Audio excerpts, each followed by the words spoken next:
right, enough with that, man. How y'all doing, man? Welcome back to another weekly Mission show hosted by your boy DJ Mission. I hope you're having a good week. I hope since the last time we talked, you elevated in some way, shape, or form in anything that you decided to do in life, and anything. You know what I'm saying? I know Kendrick did. I know Kendrick did. I know he did. What? Man, before we get into anything else, we gotta talk about it, man. We gotta talk about it. I thought it was done. I thought it was over. Happy Juneteenth. All my brothers and sisters out there, you already know what it is, man. Happy belated Juneteenth to y'all. Hope y'all celebrated well. Again, I know Kendrick did. I know Kendrick did. We're gonna get into it right now, man. Kendrick concert. I don't even know where to start, man. So, let's start with E40 being the narrator for before Kendrick gets in there, man. Bay Area legend, Cali legend. It was a whole bunch of legends in the building, man. Tyler the Creator came out, Absol came out, Schoolboy Q, Dr. Dre, and plenty others who came out. West Coast legends, LA legends, Bay Area legends, you name it. Regardless, Cali legends was in there, man. The impact, even the picture that they took at the end with all of the legends standing on stage. Well, moments like that are rare. Seeing those type of people, especially with the people that we lost, Nipsey Hussle, Kobe Bryant, two West Coast staples, and plenty others that, you know what I mean, that are staples to the game that weren't able to be on that stage for whatever reason. So having those people, having those legends on the stage right there, man, it was one for the history books. I'm not even gonna lie to you. Especially for, you know, Drake saying that Kendrick not tapped in, that Drake get more love in LA and everything like that. He shut all that down. He shut it all down. Then he played They Not Like Us 5 times, 6 times if you want to include that being his walk-off song. His walk-off song is a diss track. Insane. Then you had Russell Westbrook in there, DeMar DeRozan on stage, dang near more excited for this Kendrick concert and being on that stage than any pregame. Russell Westbrook be dancing during the pregame, I ain't gonna lie. DeMar, don't really see that. DeMar was up there gigging. Russell up there doing his thing, man. Cause why not? If you know, you know, why not? It's safe to say that being from Cali right now, just especially if you're from SoCal, LA, you know, Inglewood, places like that, you know what I'm saying? Just being here, like, spirits is high right now, at least for me. You know what I mean? Like Kendrick was saying, we don't want anybody disrespecting our West Coast legends, or like, you know, Drake on the diss track, he had the AI Tupac verse. I think it was Snoop Dogg as well. You know what I mean? It's obvious that Kendrick took that. He took that like disrespect, as he should. I ain't even gonna lie. Those is our legends. You know what I mean? Don't impersonate them. You know what I mean? That's disrespect. And then you gonna shoot shots at me? Take this They Not Like Us back to back to back. To back to back. And then one more time after that. Man, it was one for the history books. And I think it just happening on Juneteenth makes it, that's just the icing on the cake. That's just the icing on the cake. It happened on Juneteenth. I love us, man. I love my black people, man. So now that that's out the way, now that we got that out the way, you know, we had to address that real quick. Obviously, we got finals to talk about. I'm also going to get into like just a little bit about sharing my story about why basketball means so much to me. My connection with it, why even after I stopped playing, I still want to be a part of the game and still want to see it evolve at the highest level. We're going to dive right into that. Yeah, I'm going to get into why basketball means so much to me, my connection to it, why I feel the way that I feel about basketball, and how basketball has helped me not only become the person I am, but get me to the point where I'm at today. And it kept me out of a lot of trouble, as it does for a lot of people who come from the same environment as me. So we're going to dive right into it. I'm going to play some music, though. You know I got to play the music. You know I got to get the ads going. And we're going to have some fun today, man. It's Friday. You ain't got no job. You ain't got nothing to do. So why not listen to the Weekly Mission Show, man? Stay tuned, man. I hope y'all having a good right. My fault about the music, y'all. I don't know what happened. It just paused out of nowhere. So, hey. But got it back. Got it rolling. Sometimes that happen. Ain't gonna stop me. So yeah, if y'all just now tuning in, welcome. We just got through talking about the Kendrick concert. Man, that was a concert, man. I ain't even gonna lie, man. And it's everybody that was up there made such an impact for like the West Coast and everything like that. As far as just you take it further than just a diss track and everything like that. Like people really hate on Cali. Like, you know what I mean? Cali gets a bad rep, and I really don't know why. You look at everybody that's from like the East Coast or like down south, like, you know what I mean? It just, you say you from California, from any part, people gonna like dang near shun you unless they, you know, unless they family or like somebody you know knew that moved down to one of those places. So this was basically LA saying, and honestly all of Cali saying, it's us against everybody. Y'all not like us, like y'all really not. You know what I mean? Me personally, everybody got something good about this. Everybody brings something from the table from each coast. You know, the West, East, North, South. You know what I mean? But hey, Kendrick think otherwise. So hey, let me stay over here. You know, let me stop playing. Let me stop playing. All right, so for the main attraction, honestly. NBA Finals, right? Recapping what happened. Game 4, Mavs blew out the Celtics, man, almost by 40. And it's like, y'all know, in the beginning, before the series, I have the Mavs winning in 6, right? So that happens, right? Now it's 3-1. Your mind has a way to trick you, right? Like, for example, like, I haven't eaten all day. Like, I've been at work, had another training that I had to do. Now I'm here, right? On top of getting ready for this and preparing for the show and everything like that. I'm looking at a poster in here that got a football on it. I'm so hungry. I'm thinking it's a chicken wing, right? Because I'm thinking about food after. I'm thinking about, like, I'm just using that as an example, saying your mind has a way of tricking you into seeing something that ain't really there, right? That was me with this Mav series as well. Not all the way, though. I was 100% delirious, but after that win, like, you can't help but, like, just have some hope for him. Like, you know what I mean? Like, especially because we're talking about having the best backcourt in the NBA. Before the NBA Finals concluded, that Luka and Kyrie could do no wrong. There was the best backcourt, everybody was saying, in NBA history. A lot of people were saying, a lot of sports analysts were saying, because they were just going by the numbers and everything like that, which could be true. They are, especially offensively, dynamic force. I'm not taking nothing away from them. But it was other aspects in here that really led to their downfall, I ain't gonna lie. You know what I mean? Especially just the Celtics just being the team that was just honestly just, they were honestly just a better team. You know, you got to tip your hat off to them. Because game 5, they went in there and left no doubt, man. They left no doubt. So now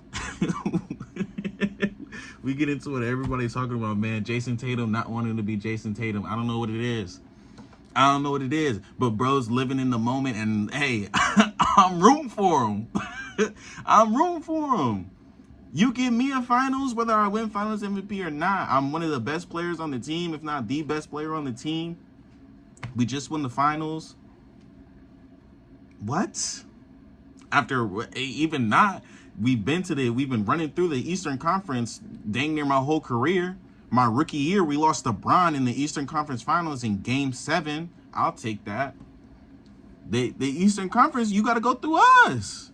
You got to go through the Celtics.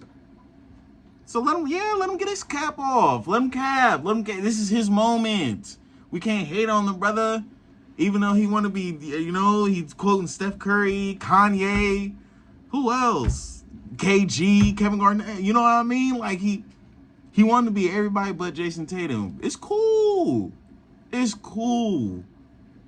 But remember, you Jason Tatum at the end of the day, brother. You got to have a quote that people remember from you. Not that they could date and go back to, oh, dang, Kanye said that. Oh, dang, Barack Obama said that, dang. I remember when Martin Luther King Jr. gave that speech at... All right, I'm playing. On a more serious note, though, I want to talk about Jaylen Brown winning Finals MVP. I just want to clap it up for him, too. If I had like a little sound system in here, I'd be giving you a round of applause, something, standing ovation, something. Because, man, Jaylen Brown gets a lot of hate. I don't know, people just wanted to taint his character, especially like saying like he's not marketable and creating all these, rumors and accusations about him. You know what I mean? I know bro just wants to go out there and hoop, so the fact that even before, I think, didn't he win? He won. No, Jason Tatum won it. The Eastern Conference Finals MVP, if I'm not mistaken. Either way, they won A, won B. So either Jason Tatum or Jaylen Brown was going to get it. But yeah, JB winning Finals MVP does a lot for not only just career, but for his respect. Honestly, the way people look at him as a player, the way people look at his career. You know what I mean? People always wanted him to kind of take that backseat role and kind of put him as the sidekick. And him and Jason Tatum wasn't going for it. Even when he won the Finals MVP, he shouts out Jason Tatum. That's one of the first things he did. I couldn't have did this without him, which is facts. I feel like you take either one of them away, you see the impact that is missing from that team. You know what I mean? Jaylen Brown or Jason Tatum facilitating and rebound like we were talking about last week, but Jaylen Brown taking the initiative and really guarding Luka. There's a clip watching the game. I don't know if anybody's seen it, but you can see Jaylen Brown saying, if Luka stays in, keep me in. Right? You can't teach that kind of stuff. Bro's a dog. D-A-W-G. Dog. Like, just flat out, man. That's as simple as it gets, honestly. You can't teach that type of stuff.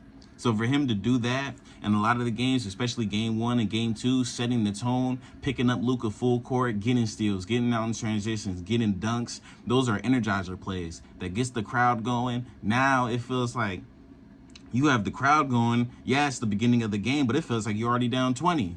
It's live. You out there on the court. The crowd is loud. It's hard to really hear plays and communicate offensively and defensively. It's tough. It's tough being out there. Especially for the finals, as brighter than lights is, it's tough. That's where the great ones show up. I feel like all they were missing from this series was just another person that could create offensively for them. I feel like a lot of the times they wanted to play fast because they didn't want to. Going up against a set Boston Celtics defense is something that you don't want to do. You have all NBA defensive players at each position, so it's really tough. Porzingis, Al Horford was the one that was starting. They brought Porzingis off the bench, and he just made an immediate impact. Rim protecting, rebounds, 18, or getting the switch, setting the screen, getting the switch, having a low guard on him, 15, 18 feet. He's just turning over and shooting. Now you're getting 20 extra points and 3 blocks from your center. That's tough to beat. That's tough to beat, man. I ain't even gonna lie. Then you got Al Horford trying to pull from, Curry range. From the consistently, he'll knock down 2 or 3 threes. You don't want that to have happen. And then with just the addition of also Drew Holiday, another primetime defender. A lot of NBA players will say the best defender in the league, the toughest player to ever guard them was Drew Holiday. You go up against Drew Holiday, especially as a guard, you do not want to put the ball on the floor. You're protecting it at all costs. I don't care how long. As long as I get above this half court and within the 8 seconds, I'm cool. I'm not doing no fancy dribbling. I'm not finna cross over or be careless with the ball in front of you. No, I'm on all P's and Q's if Drew Holiday is guarding me. That's how it just got to be, man. So, yeah, having another player that could create offensively for others, but mainly just have an extra scorer that can support Luka and Kyrie. It felt like going into these games, you needed Kyrie and Luka to drop 30. And you look at the whole just postseason, that's a lot. That's a lot on to put on 2 individuals. That's a lot of responsibility. You know what I mean? You got to have other guys that can knock down the wide open shots, that can knock down extra shots, to be able to take some of that weight off of their shoulders, If you're having 2 guys having to drop 30, and then you got 7 players over on the Boston Celtics who are dropping multiple threes, getting out in transition, getting open dunks, and then you got them playing 5 out and just drive, kick to the open shooter, or just drive, oh, I got the lane on me, creating the mismatch and playing one-on-one with Luka. That's tough to do. Everybody's in rhythm. Everybody's knocking down shots. Everybody's taking pride on defense. You know? That's tough to beat them. You know? So, another player that could create for their own, you know, get their own shot, get themselves in rhythm, create for themselves. You know, maybe more two-way defenders. You know, somebody like Jaden McDaniels for the Timberwolves. You know, somebody like that. A guy who can defend and also knock down the timely shots in those moments where you need them the most. There's a lot of the games where the Mavs was there. They was hanging with them, but just fell short. So, I believe the Boston Celtics parade was today. So, again, shouts out to those guys right there. Shouts out to Jason Tatum, Jaylen Brown. I definitely do want to see them be champions. And, you know, it's good to see. 2 young players in the league, especially Jason Tatum as young as he is. Man, it's a lot of great talent in the NBA. So now, on to the part of the show where I just explain more a little bit about myself as far as just basketball, and not only just basketball, but just me as a person. Some stuff that I've been through, and you know, going into the shows and being on the radio, you never really know who's listening. You never really know who's really tuning in. You never really know who really has their ear to the radio and hearing you talk, hearing what you got to say. You know, a lot of the times it feels like I'm just in here talking to myself and never really knowing who I'm helping until I'm outside or like somebody says something that, or like a funny joke that I say on the show and everything like that, and you start seeing the real impact that you have, you know? So here it goes. Basketball ultimately saved my life. I feel like basketball has a way of doing that for a lot of people, especially from being where I come from Sacramento, South Side to be exact, Meadowview area.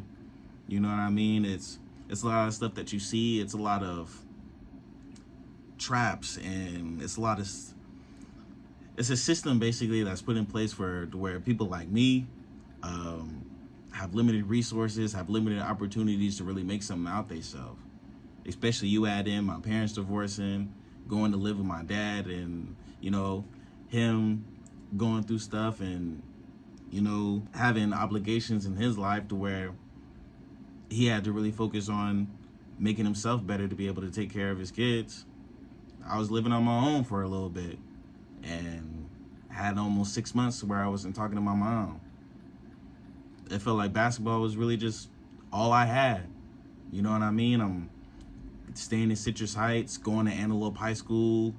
I'm walking to school. It takes about an hour to get there. I'm walking through the Walmart parking lot, going over the overpass, walking through. It's like houses and new stuff that they built now, but it used to just be just straight field. I used to just walk through that field and just that was how I got to school.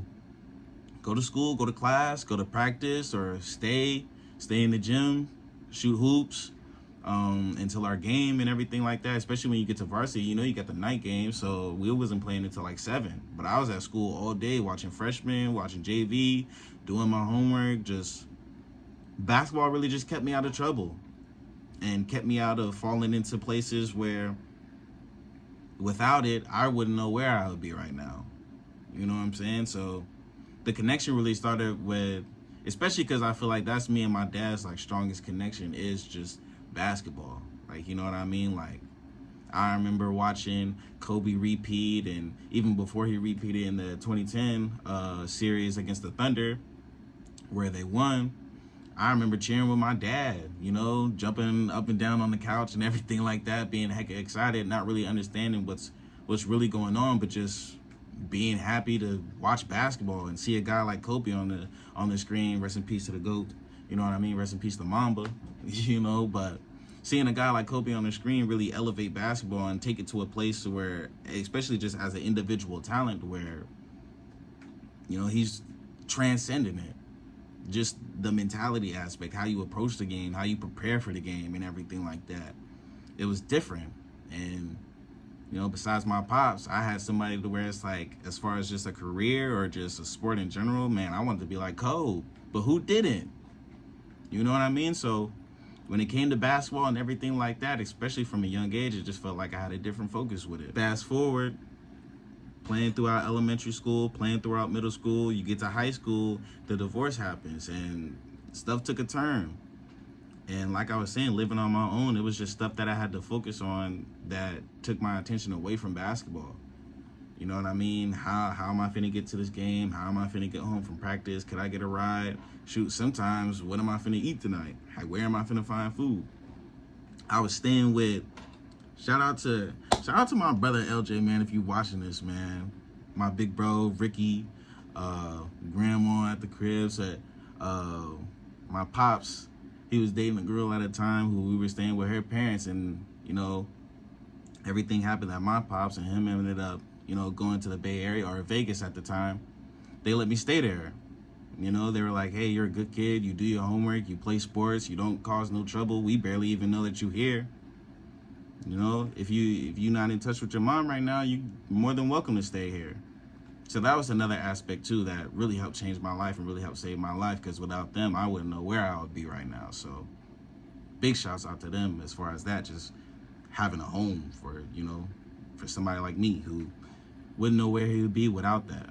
So, you know, but just sticking to basketball and everything like that, like, it's just, when you out there, and this is just for any sport, especially when, like, somebody's trying to, like, make it and really make it, you know, make something out of it for themselves and make a career out of it, like, whether you on the court, the field, the baseball, softball diamond, the soccer field, hockey, you know what I mean, whatever, the boxing ring, moments like that, especially when you prepare for it and the higher level that you get, you know, it be an escape, you know, from maybe you had a bad day, maybe you had a bad week, maybe you just have a problem that's on your mind, maybe you have something that's just weighing on you, but as soon as you put that jersey on, or as soon as you step out to do what you got to do, none of that matters. You know what I mean? Your mind is not worried about that. You're not focused on that for a little bit. So I used to cherish and live in those moments for all the time that I played. I didn't really play AAU like that. I was just playing for the school. You know what I mean? Playing for the middle school that I went to, played for the, which was San Brandon Middle School, played for the elementary school that I went to, which was Harkness Elementary School, played for Kennedy until I transferred to Antelope, which is where I finished out my career. You know? It helped me, man, in so many ways. Sports build character in ways that you don't even understand. And I also want to say, too, just in me sharing my story, me sharing this little bit about myself, like, I want to be able to tell anybody who's out there who's trying to juggle so much at a young age and trying to make something out there themselves and still have to worry about day-to-day living, work at the sport to create that way out. Pour everything that you have into that sport, even if you don't make it, to where you could live with just no regrets. You know what I mean? You live with just saying, I gave it 100% that I had. I gave it everything that I had. You know what I mean? Because now I look at the game from a different perspective, and even though that I'm not playing, I still feel like just my mind and my IQ has grown so much and everything, and I still just love the game. I love watching it. I love discussing it. Even when I'm discussing it with my friends and family, like, you know what I mean? How deep we get into the conversation, the different ideas and different aspects and different viewpoints that people look at it is always something that, like, excites me. You know what I mean? Like, I'm excited to talk basketball. I'm excited to talk sports. You know, that's really my happy place. So, yeah, anybody out there who's really going through something like that, or really just in anything, not even just sports, but just in life in general, like, I know it may not seem like it right now, but, you know, the storm is coming to an end soon. You know what I mean? But you got to be willing to take those steps and do what you need to do to be able to really find your way out. You know? Sometimes it's not going to be that person to really guide you and hold your hand through the process. Sometimes it's just some storms you got to just go through on your own. But that's what builds the character. That's what makes when you get to that end goal and you start seeing the success, that's what it's really about. It's about that journey. It's about the steps that you took to really get here. You know what I mean? Creating something out of nothing. Building something from the literal ground up. You know what I mean? I witnessed people, some of my peers do that, and I took inspiration from that. I take notes on the daily from just people that I see, from just people that, you know, I hear what they got going on, and just how do I apply that and make that a part of my life, you know, to where now I'm having success. Now I can take that same game and pass it down to other people that might need it. That's what life is really about, honestly. I feel like we don't look at it from that aspect. We're not really a unit, you know? Everybody's so in competition with each other and trying to just get there first, to where you're not stopping and looking and saying, yo, we'd be even better and more efficient if we was actually working together to that goal. You know what I mean? And you don't have to have the same choice in career. You don't have to have the same, you don't have to be identically the same, but just in any field that you try to go through, whether it's sports, whether it's music, whether it's being the CEO of a business, whether it's, you know what I mean, anything in life, working together and giving each other tips on how y'all can make that possible. You know what I mean? The sky is the limit for all of us if we did that. If we reached back and gave a helping hand. So, yeah, that was really me about basketball. You know, I kind of took a turn. I could kind of just sense the energy. So, yeah, I'm gonna play some music, come back, get my little conclusion and everything like that, and a preview for like next week's show. Hope y'all having a good one. We gonna go into Friday on a good note, y'all. Let me find out. But yeah, that's the conclusion for the show. You know what I mean? I hope it was a good one. I hope I was able to give some insight, you know, spread some happiness, spread some positive energy throughout whoever is listening. You know, we talked to the concert, we talked basketball, you know what I mean? Oh my God, before I forget, Javonte Tate Davis, my God, my Lord. Man, I ain't gonna lie, that brother punch hard. That brother punch hard. Shout out to Frank Martin too. I ain't gonna lie, I wouldn't want to fight him either, but Tank, that brother started walking him down after the second round, man. Frank Martin, he caught him with some combos. He caught him with some. I ain't gonna take that away from him. He did. But that one, did he catch him with that one? No. That uppercut into the left, oh my, into the break hand? You're different, Javonte. You're different. But that'll do it for the show. Hope everybody enjoyed. Like I said, you can catch me Fridays throughout the summer. Friday, 4 p.m. Set your alarm, set your clocks, you know what I mean? Some of y'all friends and family, that's, you know what I mean? Some of y'all I know personally. So I know some of y'all got work, some of y'all got other obligations, you know what I mean? I appreciate y'all listening, taking the time, you know, whether you're at work, Zayon, let me tune in for a little bit. You got a 10 to 15, I can listen for this. You know what I mean? But I got to get back to it. Hey, I understand. Make your money. You know what I mean? You can also catch the run back on my YouTube channel, That's Just Me Podcast. You know what I'm saying? You can catch it there too. See like the video version of the podcast. Ooh, yeah, the lights off. Yeah, I'm finna be out of here. The studio's closing. I'm about to wrap it up. I appreciate y'all. I appreciate y'all for rocking with me. I'll catch y'all next week. Hopefully y'all have a good weekend. Stay safe. Stay out the way too, man. It's crazy out here during the summer, so y'all be easy, man. Have a good one. Please spay and neuter your pets, and for women to get their monthly mammogram test. Each day you leave a fire in the woods, Smokey Bear will be upset. Remember, only you can prevent forest fires. Let me turn this off. For a younger